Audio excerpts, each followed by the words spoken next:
강혜신의 오늘의 미국.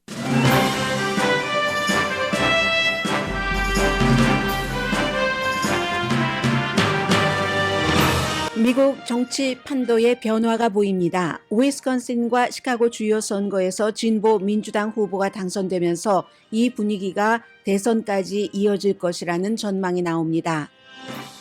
미국에서 낙태 논쟁은 이제 표현의 자유 이슈로 번졌습니다. 아이다호주가 18살 미만은 부모의 동의 없이 다른 주에서 낙태를 하지 못하도록 한 낙태 밀매 금지법을 시행하면서 생긴 일입니다. 노스캐롤라이나주 공화당은 민주당 하원 의원이 당적을 바꿈으로써 다수당이 됐습니다. 슈퍼 다수당이 됐습니다. 이로써 낙태 금지가 가능해졌습니다. 환경법 변호사면서 백신에 반대하는 로버트 케네디 주니어가 대선에서 바이든 대통령에게 도전장을 접수했습니다. 로버트 케네디 전 법무장관 아들이고 존 F 케네디 대통령의 사촌입니다. 트럼프 전 대통령은 34가지 중범 혐의로 기소됐지만 여전히 공화당에서 가장 인기 있는 사람입니다. 트럼프는 자신의 기소와 관련해 법무부와 연방수사국 기금을 줄이라고 의회를 향해 소리치지만 즉 경찰 기금 삭감을 주장하는 겁니다. 그런데도 그의 지지자들은 God bless 트럼프만 외칩니다. 케빈 맥카티 하원 의장은 중국의 경고를 무시하고 차이잉원 대만 총통을 만났습니다. 중국의 반응은 생각보다는 약한 수준이었고 낸시 펠로시 전 하원 의장은 이례적으로 공화당 하원 의장의 결정을 지지했습니다. 그런데 두 사람의 만남에 대해 로컬 중국계와 대만계는 격렬하게 충돌했습니다. 캐시 앱을 만든 밥 리 씨가 샌프란시스코에서 살해됐습니다. 그는 암호화폐 스타트업 모바일 코인의 제품 프로덕트 책임자이기도 했습니다.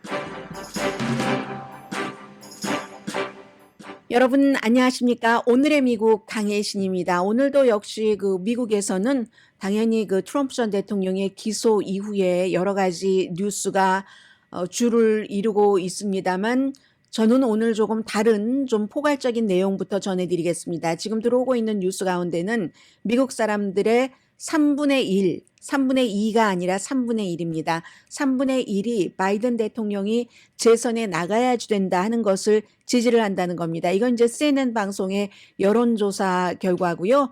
예스가 조금 줄어들긴 했네요. 2022년 12월 달에는 37%였는데 지금은 32%, 그러니까 노는 오히려 늘어났고요. 2022년 62%에서 67%로 예스는 조금 줄어들었다는 겁니다. 이런 민주당의 바이든 대통령에게는 여론상의 수치는 별로 좋지 않은데 또 다른 것은 지금 공화당의 트럼프 전 대통령이 도와주느냐 마느냐 이 문제고요. 이건 이제 여러 가지와 연관을 해서 존 F 케네디 주니어 문제와 함께 묶어서 광고 들으시고 나서 전해드리겠습니다. 그 전에 뉴스를 하다 보면 갑자기 이제 이런 것들이 확 느껴질 때가 있습니다. 갑자기는 아니겠죠? 서서히 켜켜이 쌓여서 이게 추세로 굳는 것인가? 지금은 아마 많은 전문가들은 그렇게 보고 있는 것 같고 저는 아직까지는 이게 추세로 굳었습니다라고 말씀드리기는 조금 이르다고 보는데요. 세 가지 이슈가 낙태가 우리 아이들 다 컸고 이러는데 이렇게 생각하실 수도 있지만 미국 사람들은 나하고 상관이 없는 낙태에 대해서도 기본권으로 생각을 하는 것들이 점점 인식이 퍼지고 있습니다. 그리고 이제 범죄가 있고요. 총기가 있는데 이 세 가지 이슈가 이미 지금 보궐선거라든가 특별선거에서 결과로 나오고 있고 아주 중요한 선거들에서 오늘도 테네시주 내슈빌에서도 이제 이러한 일들이 의사당에서 벌어지고 있는데 그 부분부터 좀 전해드리겠습니다.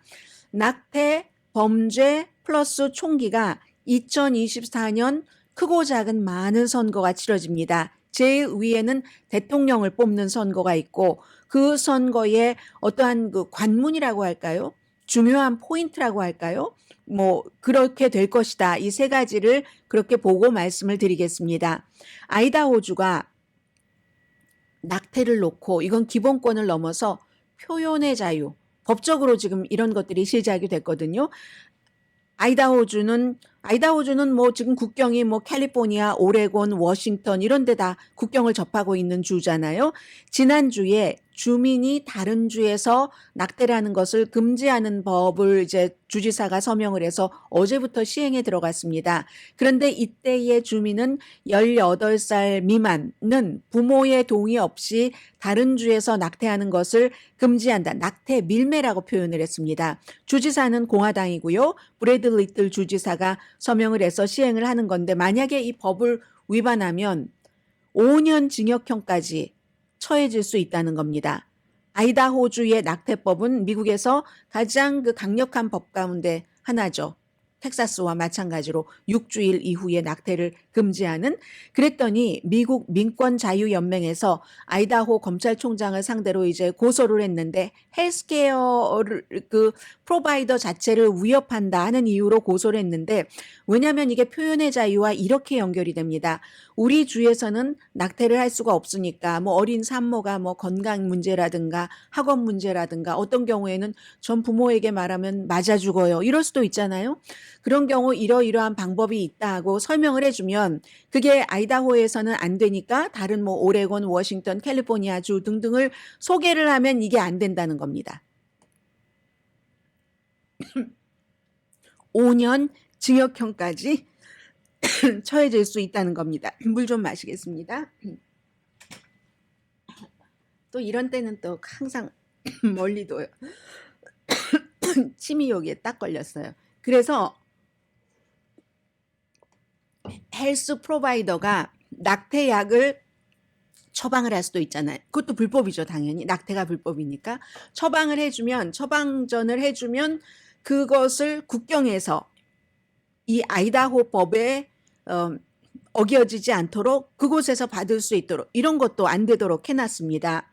그랬더니 이제 워싱턴의 주지사 제이 인슬리 소녀의 건강도 위험한데 그게 말이 되느냐? 오레곤주도 법률 어떤 그 도움을 주는 라인을 만들었고요. 캘리포니아주도 웰컴 투 마이 월드잖아요. 다른 주에서 낙태하러 오는 사람. 여기는 너무 좀 심각하다. 뭐 돈까지 지원하고 이런 그 불만도 많이 있습니다만 아무튼 기본 자체는 인간의 기본권을 왜 연방 대법원이 그렇게 망가뜨려 놔서 주정부에서 낙태를 21세기에 금지하게 하는가 개인권을 이런 뜻에서 하는 거고요. 아 몬태나도 경계가 되네요. 아이다호주와. 그런데 이제 조금 몬태나는 아이다호주와 뭐 비슷한 성향이니까 그렇고 게다 대고 이제 똑같은 날 어제였습니다.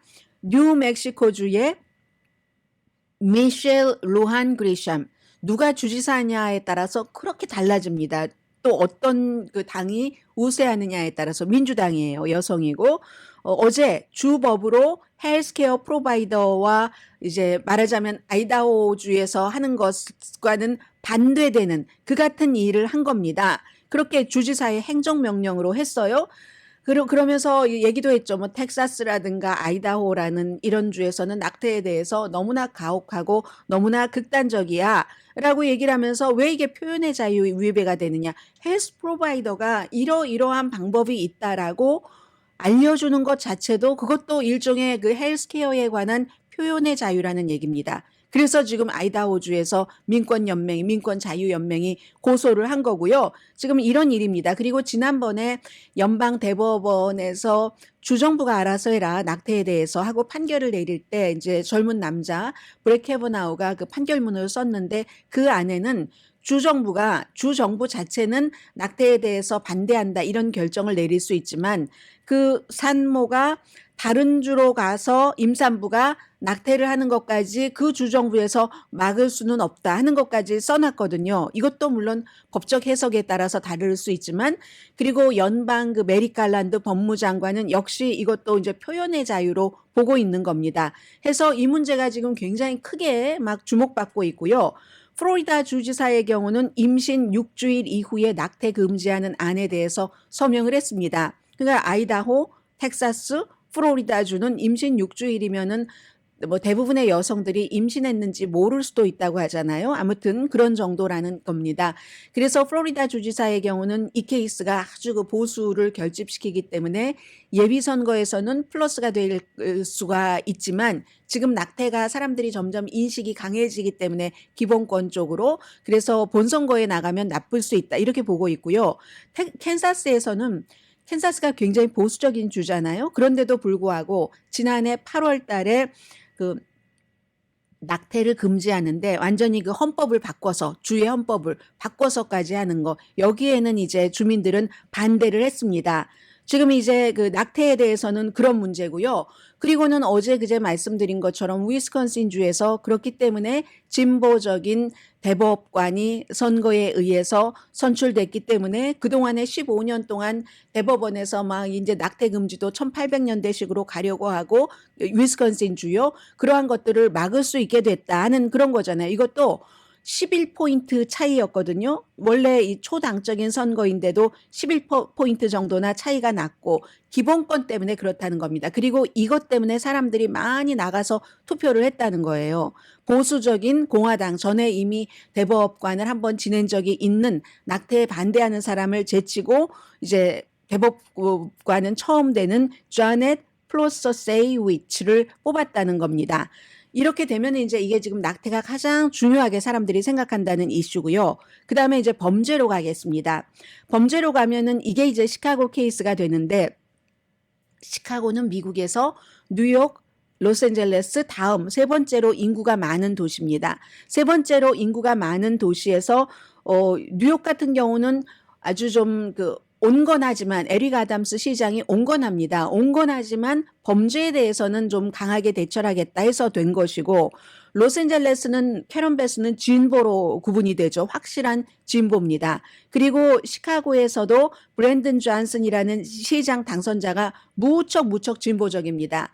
다른 민주당 후보와 결선에서 이겼는데 그 다른 민주당 후보는 뭐 범죄에 대해서 굉장히 강하게 한다고 하면서 경찰력 늘리는 것을 강조를 했고 브랜든 존슨은 이 로스앤젤레스의 캐런 베스와 마찬가지로 범죄에 대해서 처벌만을 강화해서는 그 범죄가 줄어들지 않는다. 범죄라는 것은 항상 예방과 그 법 집행과 처벌이 삼박자가 같이 가야지 되는 거다라는 입장이었는데 바로 그런 생각을 하고 있는 진보가 당선이 됐다는 겁니다.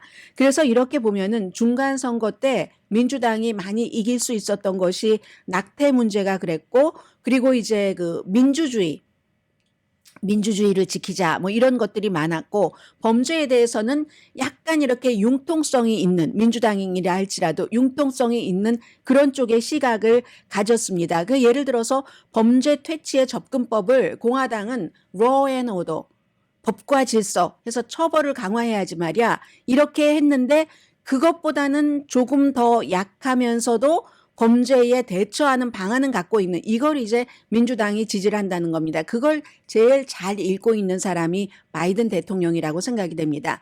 그렇기 때문에 진보적인 민주당에서 반대를 했어도 워싱턴 DC에서 폭력 범죄 범죄인에게 굉장히 형량을 지금 들어서 지금 20년을 했는데 이걸 한 10년 정도로 줄이겠어 하는 것이 워싱턴 DC 시의회에서 통과가 됐어도 별로 참견을 하지 않지만 참견을 할 권한이 있는 주의회에서 이걸 막았잖아요. 워싱턴 DC가 폭력 범죄자들을 처벌을 느슨하게 하는 것을 막아버렸는데 그 막는데 바이든 대통령이 일부 진보 민주당의 반대를 물리치고 그 공화당이 그렇게 주도하는 것에 나 비토권 행사하지 않을 거야 라고 했잖아요. 그래서 이제 하원이 먼저 진작에 얘기를 해주지 그럼 우리도 대통령과 뜻을 맞췄을 텐데 했고 상원에서는 대통령이 분명히 그런 얘기를 했기 때문에 공화당과 민주당이 같이 뜻을 맞춰서 그러니까 민주당이라고 해도 무조건 범죄를 그냥 다 내버려 두자 이해하자 하는 것은 아니고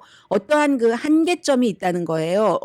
어떤 본인들이 정하는 기준 그러면서 이걸 굉장히 중요하게 생각하고 시카고에서도 범죄 이 문제에 대해서 유권자들이 굉장히 많이 나갔고요. 물론 플러스 젊은 사람들이 많이 나간 것도 하나 있지만 그리고 이번에는 낙태와 총기 문제입니다. 총기에 대해서는 지금 테네시주 내슈빌에서 엄청난 시위가 벌어지고 있습니다. 왜냐하면 아직 최종적으로 결정난 것 같진 않은데 테네시주의 다수당인 공화당이 3명의 민주당 그 의원들, 하원 의원들을 제명시키려는 최종적인 투표를 합니다. 결의안은 며칠 전에 통과시켰고요. 왜냐하면 총기를 강하게 규제하자 하는 그런 시위대에 이 민주당의 3명의 의원들이 합세를 해서 의사진행 방해를 했다는 이유입니다. 어떤 일이었냐면 그곳에서 그 캐버넌트 그 초등학교에서 총격 사건이 나서 학생 3명, 교장 선생님을 포함해서 또 3명, 6명이 숨지고 용의자도 뭐 총에 맞아서 숨지고 있었던 이 사건 이후에 테네시주에서도 이거 총기 규제를 조금 강화해야지 된다. 이렇게 해서는 안 되겠다 하는 학생들 수많은 사람들이 그 청사로 몰려 들어가서 시위를 했답니다. 총기 규제 강화, 총기 규제 강화 뭐 이랬겠죠. 그런데 그때 이제 의회에서 어떠한 의정 활동을 하고 있었으니까 의회에 의장도 있고 하잖아요. 의장이 있었는데 그 시위를 하는 시위대에 대해서 공화당인 그 의장과 공화당 의원들이 아무런 반응을 하지 않았답니다. 그러니까 이제 민주당의 3명의 의원들이 딱 그 연단에 올라가서 메가폰으로 시위대가 하듯이 이거 총기 규제 강화, 뭐 총기 규제 강화 이런 얘기를 했다는 거예요. 그랬더니 이 공화당이 다수당이니까 의장을 포함해서 의사진행 방해고 이건 우리 의사당의 정책과 매너와 룰에 맞질 않는다 하면서 제명을 한다는 것을 당파적으로 이게 이제 통과를 시키고 오늘 이제 마지막으로 최종적으로 결정을 지금 3명이네요. 1명은 여성이고 2명은 남성인데 2명은 아프리칸 아메리칸, 1명은 아프리칸 아메리칸이 아니네요. 그렇게 돼서 지금 전국적인 이슈가 되고 있는 겁니다. 그러니까 민주당 의원들은 당연히 이제 제명 조치가 오늘 취해진다면 당파적인 투표에 의해서 여기에 대해서 어떠한 그 조치, 반항하는 조치를 반항하는 움직임을 보여줄 것이고 그리고 지금까지 테네시주에서 의원을 딱 2명을 제명을 했는데 그 2명 제명한 것은 전부 초당적으로 그럴 만했다 해서 한 번은 뭐 부패 사건에 대해서 한 번은 이제 이를테면 성범죄인 거예요. 그리고 2명 다 공화당 의원이었습니다. 이때는 공화당도 민주당도 함께 그랬는데 지금 민주당에서는 아니 총기를 규제하자고 좀 그런 일을 시위를 했다고 해서 예를 들어서 의사당의 규칙에 어긋날 수는 있겠으나 그렇다고 이게 제명까지 될 일이야? 라고 얘기를 하고 있거든요. 지금 메가폰을 들고 또 의원들의 제명에 반대하는 사람들 열심히 시위를 하고 있습니다. Common sense gun law라고 얘기를 하죠. 지금 그 테네시주의 기자가 리포트를 하고 있는 건데 상식에 맞는 총기 규제법을 통과시키자. 그리고 뭐 학부모들, 학생들도 많이 있고요. 학교 수업도 오늘 안 간 것 같으네요. 선생님들이 특히 학교에서 학생들과 본인들이 다 위험해지니까 이제 이런 일이 테네시주 내슈빌에서는 있는 거고 이 총기 규제 문제도 2024년도 선거에서 굉장히 중요하고요. 그런데 여기에 이제 마지막으로 정점을 찍는 사람이 누구냐면은 노스캐롤라이나주에서 민주당으로 몇 개월 전에 지난번 선거에서 당선이 됐습니다. 중간 선거에서 당선이 됐는데 뭔가 민주당 의원들이 나를 괴롭힌다 하면서 어제 당적을 바꿔버렸습니다. 당적을 바꿨는데 당적을 바꿈으로 인해서 노스캐롤라이나주도 아주 강력한 낙태법을 집행을 할 수 있게 됐고 또 하나 중요한 것이 주지사가 만약에 이제 그 비토권을 쓸 것을 거부할 수 있도록 공화당의 완전히 슈퍼 다수당이 되도록 딱 그동안 한 표가 모자랐었거든요. 72표면 되는데 71표였거든요. 하원이. 그래서 주지사는 또 여기가 민주당입니다. 공화당이 지난 10년 이상 노스캐롤라이나주에서 굉장히 강한 다수당이었는데 뭐 여러 가지 법안을 만들어도 주지사가 번번이 비토를 해버리는데 슈퍼 다수당이 아니기 때문에 주지사의 비토권을 우리가 또 무효로 할 수가 없었다 하는 게 공화당의 굉장한 불만이었고 여기에 딱 민주당 의원이 당적을 공화당으로 바꿈으로 인해서 이걸 해주게 된 겁니다. 그런데 이 의원은 민주당 의원들이 나를 괴롭혀라고 했는데 뭘 괴롭혔다는 것인지 공식적으로는 얘기하지 않지만 얼마 전에 총기에 대해서 이 총기 규제안이라든가 이런 문제에 대해서 이 의원이 공화당과 뜻을 같이 하거나 아니면은 민주당과 뜻을 같이 하지 않는 기권하는 식을 이런 식으로 했다 해서 지금 노스캐롤라이나주가 굉장히 그 주목받고 있거든요. 그리고 실제로 이 의원의 지역구 유권자의 뭐 60% 이상이 거의 70% 이상이 민주당 유권자고 그러니까 아니 민주당으로 뽑아줬는데 왜 당적을 바꾸는 거야? 뭐 이렇게 얘기하고 사임해라라는 말도 하지만 지금까지 몇 개월 동안 또 선거 캠페인을 할 때도 민주당의 이슈로 선거 캠페인을 했거든요. 이름을 말씀 안 드렸네요. 트리샤 코담이라는 여성 의원인데 최저임금도 15달러로 하겠다. 노스캐롤라이나주에서 15달러면 아주 센 거잖아요. 또 뭐 성소수자의 권리도 보호하겠다. 투표권도 보호하겠다. 이렇게 하고는 이 모든 것보다 이 의원에게는 maybe 총기에 관해서 생각이 공화당과 같기 때문에 그게 더 중요해서 이렇게 했을 수 있다라는 얘기입니다. 그래서 미국에선 지금 낙태, 범죄, 총기가 지금부터 2024년까지 쭉 사람들의 마음속에 가장 그 가운데에 들어있을 이슈 같아 보입니다.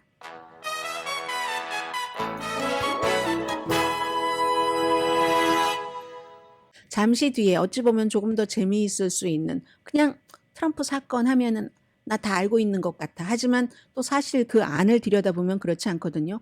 왜 트럼프 전 대통령이 그렇게 세차게 판사와 판사 가족들을 욕하는가? 이유가 있다고 전문가들은 보고 있습니다. 잠시 뒤에 전합니다.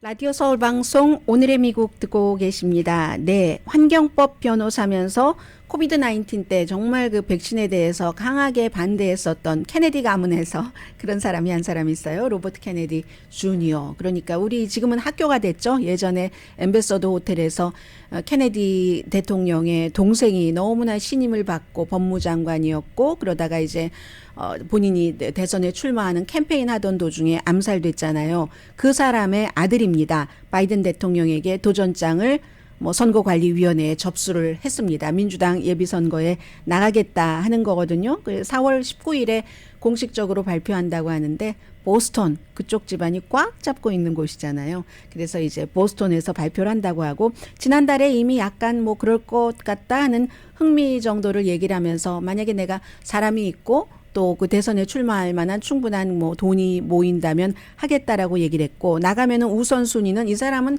보통 주류가 막 지금 생각하고 있는 이런 것과는 다른 세상의 일을 가지고 들어옵니다. 주정부와 기업의 파워가 완전히 합병을 해서 더러운 막 부패 같은 것으로 경제를 망가뜨리고 환경도 망가뜨린다. 이게 이제 이분의 우선순위라고 하니까 무슨 후보가 되고 대통령이 될 리는 없을 것 같아 보입니다. 다만 워낙에 집안이 그런 집안이고 또 여러 가지 이슈를 또 이슈화할 수 있으니까 그런 면에서 보고 있는 거고 존 F 케네디의 사촌이라는 것도 그렇고 백신에 대해서는 어느 정도 부정적이었냐면 그 재단이 있어요. 이 사람이 만든 재단이 어린이모였는데 어린이 건강 방어 하는 건데 백신에 반대하는 백신을 맞으면 자폐증에 걸린다. 어린이들은 이거 트럼프 전 대통령도 초기에 코비드 초기에 했었던 얘기고요. 이걸 굉장히 많이 강조를 했는데 이게 사실과 과학자 의학자들은 다르다고 얘기를 하죠. 그래서 인스타그램에서도 막 퇴출당하고 했었습니다. 심지어는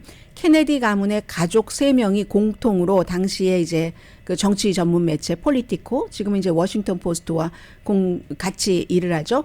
폴리티코의 가족 3명이 이 로버트 케네디 주니어를 비난하는 그런 어피니언까지 썼습니다. 아무튼 민주당에서는 이제 두 번째 후보가 나온 셈이네요. 마리안 윌리엄슨. 이 사람은 전에도 나왔었는데 무슨 셀프 그루라고 표현하면 될까요? 사람들에게 그런 거 많잖아요. 무슨 책도 쓰고 뭐도 하고 하면서 셀프 그루. 별로 중요한 사람 아니니까 크게 말씀드리지는 않겠습니다. 지난달에 선거에 나간다고 했고 이번에 두 번째입니다.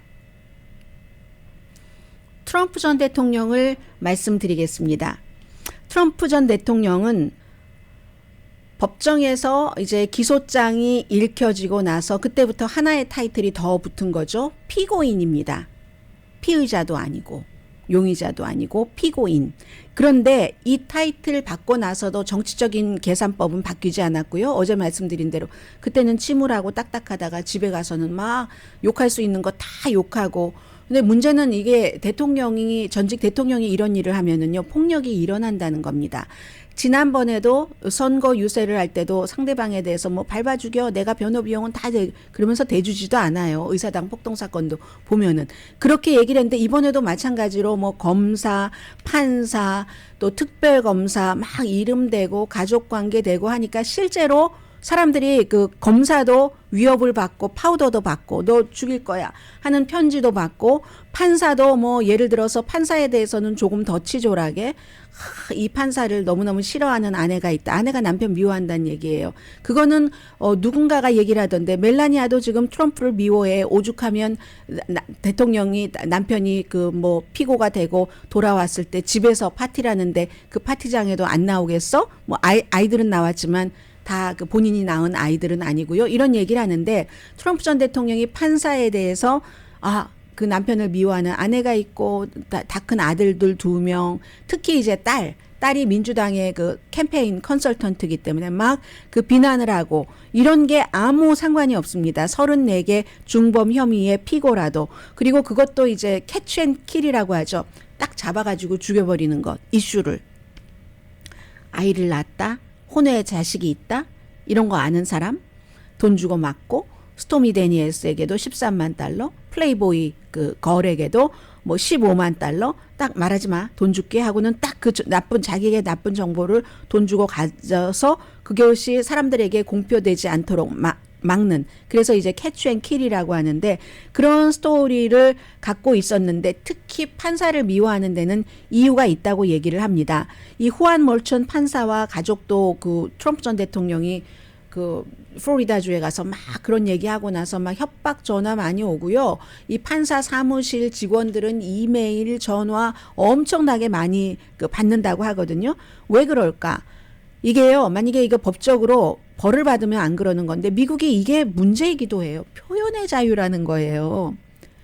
트럼프 전 대통령의 변호팀도 하는 말이 그 말이잖아. 뭐 폭력을 쓴 것도 아니고 말로 표현의 자유인데 그걸 너무 그 선을 잘 아는 겁니다. 그래서 표현의 자유. 그런데 그것보다도 어찌 보면 지금 이제 과정이 진행이 되겠죠. 진행되는 과정에서 트럼프 전 대통령이 원하는 것은 판사가 스스로 이 케이스를 맡지 않기를 바라는 거다. 이건 이제 뉴욕타임즈에서 트럼프 전 대통령에 대해서 많이 기사를 썼던 그 기자가 하는 얘기인데 이렇게 자꾸만 나뿐만이 아니라 나는 괜찮은데 나는 뭐 나의 판사로서의 뭐 의무와 모와 직업관과 하는데 내 아내가 뭔 죄지? 아니 내 아들 특히 아들 딸들이 뭔 죄지? 이렇게 생각을 하면서 그만두길 바란다는 겁니다. 그러니까 어떤 사람은 래퍼들도 자식들을 끌어들이지는 않는다. 래퍼 하면은 가사에선 I as the sheriff 그 노래가 수십 년 전에 나왔던 노래잖아. I the sheriff. 그때부터 지금까지 래퍼들은요. 노래에서만 사람을 살해하고 하는 게 아니라 실제로 서로 살해들을 합니다.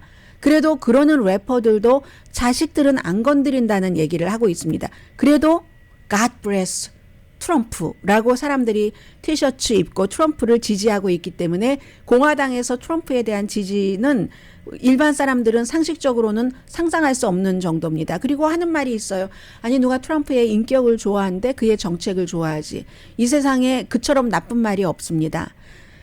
일반 사람이 아니잖아요. 물론 그냥 일반 그럭저럭한 직업에서 그럭저럭 사는 사람은 그 사람은 뭐 내가 뭐 우리 뭐 남편도 뭐도 아닌데 이렇게 할 수 있지만 이건 대통령은 정책도 중요하지만 세계에 보여주는 얼굴도 있는 것이고 여러 가지 그 캐릭터 있잖아요. 그거를 이해하시지 못하시는 분들께는 뭐 말씀드릴 필요도 없다고 생각이 되고 그래서 아니 정책이 문제지 그 사람이 뭐 망나니면 어때? 라고 얘기하는 건 그건 제 수준이 이것밖에 안 되거든요. 라고 얘기하시는 것이라고 생각하는데 동의를 합니다. 저는. 그래서 트럼프 전 대통령은 법적인 구속을 이 정도까지고 말로 해서는 안 받을 것 같아와 이 판사가 싫다는 겁니다. 그런데 실제로요. 8월 8일까지 이 케이스를 기각해달라고 요청한다던가 아니면 판사를 바꿔달라고 요청을 할 수도 있습니다. 이 변호인 측에서. 그런데 그러려면 그게 또 승인이 되려면 여러 가지가 필요하기 때문에 검사 측에서는 지금 이 변호인 팀에 우리가 34개를 전부 중범 혐의로 기소를 했는데 어떠한 증거로 가지고 기소를 했다는 것을 계속 이제 지금부터 넘겨줘야지 됩니다. 그리고 이제 트럼프 전 대통령도 요청할 것은 이 재판부에 요청을 해서 받아들여질 수도 있는데 판사도 바꾸고 싶어 하지만 스스로 물러나는 게 더 좋다 하는 거고요. 왜냐하면 장소도 바꾸고 싶어 했잖아요. 맨하탄에서 트럼프 전 대통령을 지지하는 사람이 누가 있겠습니까? 거의 없으리라고 봅니다. 그래서 맨하탄의 유권자들 가운데서 바로 트럼프가 싫어하는 엘빈 브래그라는 검사, 본인들이 투표를 해서 검사장을 만든 사람이잖아요. 그쪽에 그 사람들이 배심원으로 나오니까 유죄 판결을 받을 확률도 높다고 보고 있는 것이고, 그러니까는 이 트럼프 전 대통령은 다른 곳으로 옮겨주길 바랬잖아요. 아무리 노조원들이 노조를 결성하려고 해도 그게 노조 투표를 하면은 안 되는 그 정도로 보수적인. 근데 이제 그것은 안 됐고 이번에는 이제 판사를 바꾸고도 싶어 하는데 스스로 바꾸기를 원한다. 그런 얘기들을 하고 있습니다. 그래서 케빈 헌이라는 오클라호마주가 지역구인 일지구 공화당의 그 연방 하원 의원입니다. 아무리 그 민주당이 무엇이라고 하던 트럼프가 과하다고 생각하는 사람이 있던 상관없다. 트럼프는 굉장히 지금 강한 입장이다라고 하는데 이 케빈 헌이라는 의원이 하는 말이 왜 중요하냐면 공화당 연구회라고 해서요. 굉장히 그 영향력 있는 공화당 의원들의 그 모임이거든요. 코커스거든요. 그래서 이제 이 사람의 말이 중요하고, 그리고 또 하나는 앨런 더쇼위츠라는 사람은 뭐 헌법학자고, 그리고 2013년까지 하버드 그 법대에서 가르치기도 했고, 오제이 심슨 변호팀도 했고, 하비 와인스틴 그 프로듀서의 변호도 했고, 그리고 유명한 것은 다 맡았어요. 트럼프 전 대통령의 첫 번째 탄핵까지도. 이 사람은 일단 다른 사람과 다르게 전망을 합니다. 트럼프 전 대통령이 유죄 판결을 받을 것이라고 전망을 합니다. 본인이 트럼프를 변호를 했는데도 불구하고. 왜냐하면 뉴욕에 그 배심원들이 그런 상황이기 때문에. 그리고 이 케이스를 기각은 안 한다. 판사가 기각해주면 판사가 뉴욕에서 더 이상 판사를 할 수가 없다. 그러니까 정치적인 면이 있다는 게 바로 이런 면입니다. 그쪽에서 그렇게 일어나고 있는 일이기 때문에. 그런데 더쇼위츠 교수는 그래서 유죄 판결을 받는데, 유죄 판결 받으면 트럼프 전 대통령이 가만히 있지 않잖아요. 항소하겠죠. 항소해서 또 뒤집힐 것이다. 그러나 연방 대법원까지 가진 않을 것이다 하는 뭐 그 같은 전망을 아무튼 하고는 있고요. 그래서 이 길은 이제 8월 8일까지 일단 검사와 변호팀이 뭔가를 주고받고, 그리고 이제 뭐 maybe 내년부터 재판이 시작될 수 있을지, 그건 이제 중간에 뭐 변수가 생겨서 더 빨리 되는 일은 없겠죠. 더 늦게 되는 가능성이 높고, 내년 초가 되면은 이미 아이다호, 뉴햄프셔 같은 데서는 예비 선거가 시작되고, 절대로 재판장에 오고 가고 하는 스케줄은 트럼프 전 대통령 그런 스케줄에 맞춰주진 않고요. 그런데 공화당에 대해서는 저는 이런 생각이 듭니다. 이 토론을 시작해 보지 않고는요. 누가 괜찮다, 누가 좀 괜찮겠어, 트럼프보다도 낫다, 트럼프밖에 없다, 이런 것을 토론 시작되기 전까지는 알 수가 없습니다. 그래서 지금으로서는 그냥 관심의 표현 정도다 이렇게 보여지고, 그리고 트럼프 전 대통령에게 또 하나 나쁜 건 마이크 펜스 전 부통령이 그동안 안 할 것처럼 막 버틸 것처럼 하다가 의사당 폭동 사건에 대해서 연방 그 법무부에서 요청하는 소환에 나가겠다, 항소하지 않고 증인으로 나가는 거죠. 많은 사람이 증언을 했는데 가장 유명한 증인이 될 겁니다. 그리고 지난달에 마이크 펜스 그 전 부통령이 한 모임에서 그렇게 얘기를 했어요. 1월 6일 그날 트럼프가 잘못했다. 어떤 면에서 잘못했냐면, 트럼프는 내가 이 선거 결과를 뒤집을 권한이 있다고 하지만 나는 그런 권한이 없다. 상원의장으로서 다음 차기 대통령을 주에서 다 이미 승인을 해온 것을 가지고 숫자를 맞춰서 조 바이든이 대통령이라고 발표하는 권한밖에 나에게는 없었다. 그런데 트럼프 전 대통령이 그렇게 얘기하고 비겁한 마이크 펜스라고 하고 나서 나와 나의 가족들이 얼마나 위협을 당했는지 모른다, 이렇게 얘기를 했었기 때문에, 그래서 나는 안다, 역사가 트럼프에게 책임이 있다고 평가할 것을 했으니까 이게 이제 트럼프 전 대통령에게 좋은 증언은 아닐 테고, 그 증언을 함으로 인해서 마이크 펜스는 트럼프 전 대통령 지지자로부터 표를 받는 것은 조금 빼야지 될 것 같고 이게 오늘도 미국을 다 뒤집고 있는 뉴스입니다.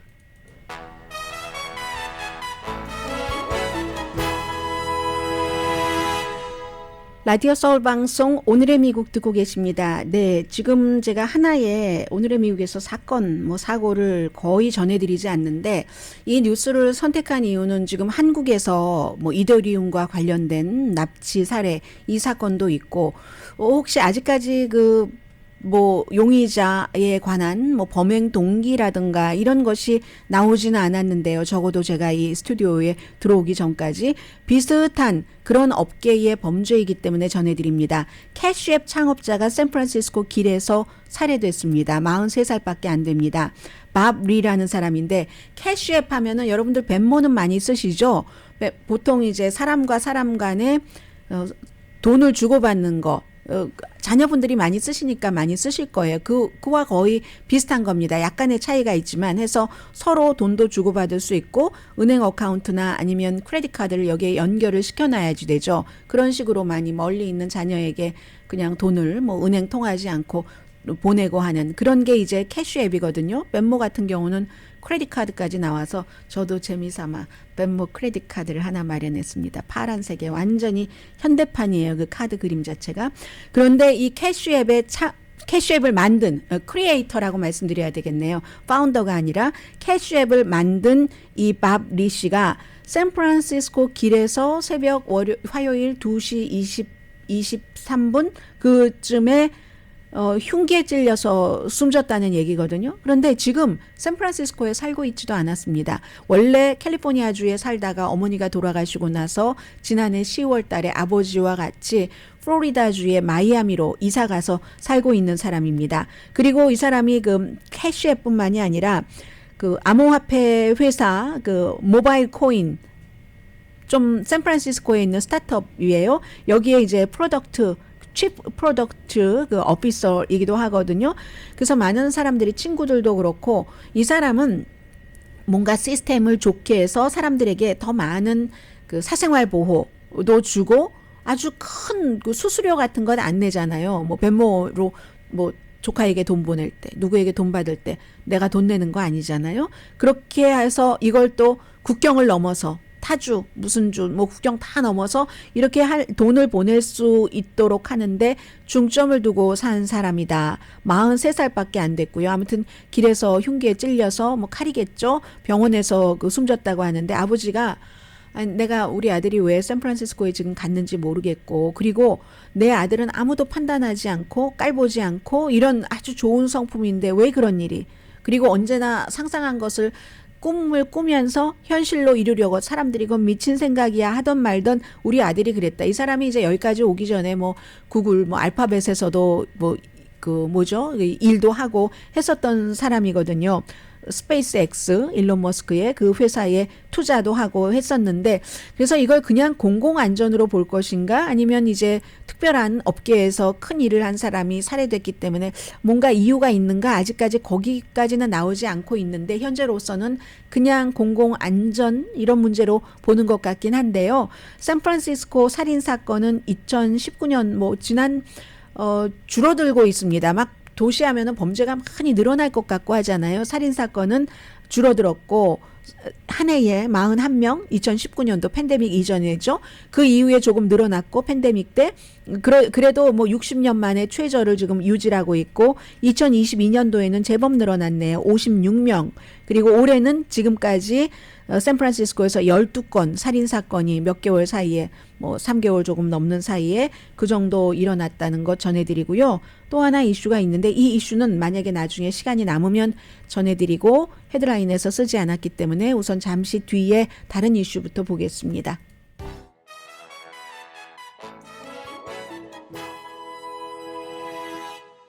라디오 서울 방송 오늘의 미국 듣고 계십니다. 이 미국이 참 여러 인종이 함께 사는구나, 여러 가지 일이 일어나는구나 하는 것은 늘 느끼지만 어제 차이 잉원 대만 총통과 케빈 맥카티 공화당 하원 의장이 레이건 박물관에서 만나고 여러 가지 얘기를 주고받고 하는 그 사이에 바로 그 박물관 앞에서도 볼 수 있었던 일입니다. 당연히 이제 두 사람은 차이 잉원 민주주의를 얘기를 했고 미국이 뭐 대만을 지원해야 된다. 그리고 뭐 케빈 맥카티는 역시 마찬가지. 그리고 이제 대만을 뭐 지원을 하는 것이 뭐 세계 평화 뭐 이런 흔히 하는 말이잖아요. 그런 말들을 많이 했어요. 여기서 하나 주목되는 것은 낸시 펠로시 하원 의장이 본인의 자리를 이어받은 공화당의 케빈 맥카티에 대해서 그 이후에 한마디도 하질 않았습니다. 거의 말 안 하거든요. 이제 본인은 물러난 사람으로서 그리고 이제 다른 당의 어, 지도자가 나왔으니까 거기에 대해서 뭐 왈가왈부를 하겠어요. 점잖은 사람이 안 하는 게 당연하겠죠. 그러다가 어제는 케빈 맥카티를 엄청 칭찬했습니다. 이 미팅은 그야말로 뭐 초당적인 리더십을 보여주는 것이고 앞으로도 우리가 이럴 수 있고 뭐 이것으로 인해서 그럼 우리가 부채 상한선을 높이는 것은 왜 못하는가 뭐 리더십 초당적으로 의회 의원들이 해야지 된다는 원칙을 보여줬다. 뭐 우크라이나 문제도 그렇고 아무튼 좋은 칭찬을 많이 얘기를 했습니다. 그리고 이제 중국도 지난번에 낸시 펠로시가 대만을 방문했을 때보다는 조금 말은 뭐 거칠었지만 말도 그것보다 덜 거칠었어요. 그리고 반응도 좀 덜 거칠게 했습니다. 낸시 펠로시가 케빈 맥카티를 칭찬하는 이유는 낸시 펠로시에게는 이 대만 문제가 본인의 레가시였던 겁니다. 본인이 그래서 구태여 그때 미국과 중국의 긴장이 한창일 때도 대만을 방문하겠다 결정하고 갔었던 것은 본인의 이게 이제 하원 의장으로서 마지막일 수도 있다는 그런 생각 아래 레가시를 정점을 찍으려고 간 겁니다. 왜냐하면 젊었을 때 아주 정말 낸시 펠로시가 너무너무 젊었을 때 수십 년 전에 대만에 갔었던 그 일과 마지막에 하원 의장으로서 이걸 딱 하려고 했거든요. 근데 그 일을 케빈 맥카티가 이제 들어오자마자 하원 의장이 되자마자 뭐 미셸 스틸 또 앤디 김 뭐 공화당 민주당 할 것 없이 초당적으로 중국 위원회를 만들어서 대만을 지지해 주는 일을 하니까 얼마나 고맙고 좋겠습니까? 낸시 펠로시는 그런 의미에서 그랬는데 실제로 바로 그 로널드 레이건 박물관 앞에서는요. 중국에서 태어난 사람, 대만에서 태어난 사람 이런 사람들이 각기 서로 반대되는 시위를 하는데요. 이 중화인민공화국 그리고 중화민국, 대만 기가 있잖아요. 기를 따로 들고 어떤 사람은 뭐 성조기도 들고 하면서 서로 달리 원 차이나 팔러시 중국에 속해야지 돼 대만은 뭔 소리야 하면은 대만은 아니 원래 그게 우리가 있었는데 말이야 공산당이 우리를 그렇게 해서 우리는 민주주의를 하겠다는 것 아니야 하면서 차이 잉통을 지지하는 사람들이 그 앞에서 엄청나게 시위를 했습니다. 코리아타운에 살고 계시는 62세의 라스트 네임은 손이에요. 이분은 중국을 지지해야지 된다.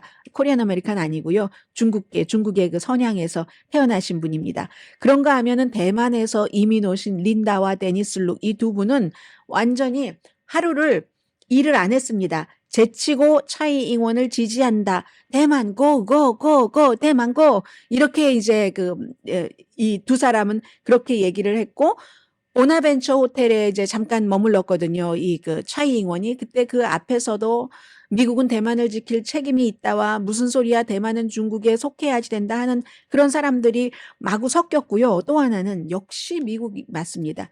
중국인이지만 또 대만을 지원하는 사람도 있어요. 왜냐하면 중국인이지만 중국의 독재가 싫어서 공산당이 싫어서 또 미국으로 이민해 오신 분들 계시잖아요. 그런 분들은 또 대만을 지지하는 그리고 또 다른 분도 있어요. 미국 맞다니까요. 우리는 어쨌든 어떤 문제로 이 문제를 풀던지는 정치인이 할 일이지만 같은 문화적인 배경이 있고 같은 언어를 쓰고 있는 중국인 대만인이다. 이렇게 시위하는 사람도 있었습니다. 네, 제가 시간이 그래도 시간이 제법 있네요. 제법 있는 편이니까 좀 말씀을 드리겠습니다. 그 인기 있는 작곡가 세르게이 라프마노프요. 라프마노프 하면 오늘 제가 뉴욕타임즈에서 잠깐 끝까지 보지는 못한 기사예요. 잠깐 봤는데 이 그 라프마니노프가 따다다 따다다다다다 얼마나 좋아하세요, 여러분들? 그런데 클래시컬 음악 그 비평가 사이에서는 너무 감상적이다. 너무 향수를 자극해 하고 굉장히 그 좀 아래로 내리 누르려고 하는 것이 여러 방향에서 수없이 진행돼 왔다는 겁니다. 그런데 그가 태어난 지 이제 150년이 된 거예요. 그래서 그의 작품을 연주하는 그 키길 거스타인이라는 그 피아니스트가 아니다. 라프마니노프를 사람들이 왜 그렇게 좋아하는지 사람들이 좋아하는 데는 이유가 있다 하면서 그 얼마나 예술적이었는지, 그가 본질적인 그의 음악에 미학적인 가치가 있는지를 막 쭉쭉쭉쭉 그 설명을 해 놓는데요. 제가 이건 클래시컬 그 음악 전문가들이 하는 얘기고 그냥 아름답고 사람의 가슴을 치면 좋은 것 아닌가? 뉴스도 아닌데 뭐 또 감상적이면 어떻고 감상적이지 않으면은 어떤가? 이렇게 말씀드리면 또 클래시컬 음악 하시는 분은 모르는 소리야라고 하시겠지만 전문가와 일반 그냥 감상하는 사람들 사이에선 다르니까 뭐 저는 리오니드 코건의 브람스나 방송 끝나고 가서 들어야지 되겠습니다. 강혜신이었습니다.